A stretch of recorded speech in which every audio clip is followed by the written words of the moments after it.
gak punya arah sendiri. Jadi jangan seperti sepotong kayu, tapi jadilah seperti sebuah kapal yang bisa punya arah. Aku mau ke sini, aku mau ke sini, Keren. dan seterusnya gitu.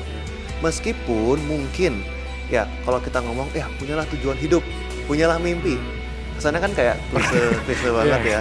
Apa sih di umur segini masih mikirin mimpi, itu kan nggak praktikal, itu kan belum tentu terwujud.